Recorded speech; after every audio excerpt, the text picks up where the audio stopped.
বাংলাদেশ গত 7 বছর যাবৎ মিয়ানমার হতে আগত 12 লাখেরও বেশি রোহিঙ্গাদের মানবিক কারণে আশ্রয় দিয়ে আসছে। এর ফলে আমরা বিরাট সামাজিক, অর্থনৈতিক, পরিবেশগত ক্ষতির সম্মুখীন হচ্ছি। মিয়ানমারের অভ্যন্তরীণ সমস্যা থেকে সৃষ্ট এই সংকট বাংলাদেশ ও আমাদের অঞ্চলের জন্য প্রথাগত ও অপ্রথাগত উভয় ধরনের নিরাপত্তা ঝুঁকির কারণ হয়ে দাঁড়িয়েছে।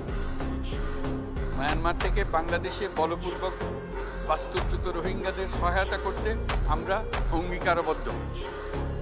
আমরা রোহিঙ্গাদের জন্য মানবিক সহায়তা কার্যক্রম চালু রাখা এবং তাদের টেকসই প্রত্যাবর্তন নিশ্চিত করার উদ্দেশ্যে আন্তর্জাতিক সম্প্রদায়ের পর্যাপ্ত সহায়তা অব্যাহত রাখার আহ্বান জানাচ্ছি। রোহিঙ্গাদের সাথে সংগঠিত হওয়া ব্যাপক ভিত্তিক মানবাধিকার লঙ্ঘনের জন্য আন্তর্জাতিক বিচার আদালত এবং আন্তর্জাতিক অপরাধ আদালতে চলমান বিচার প্রক্রিয়ার মাধ্যমে ন্যায় বিচার নিশ্চিত করাও সমানভাবে গুরুত্বপূর্ণ।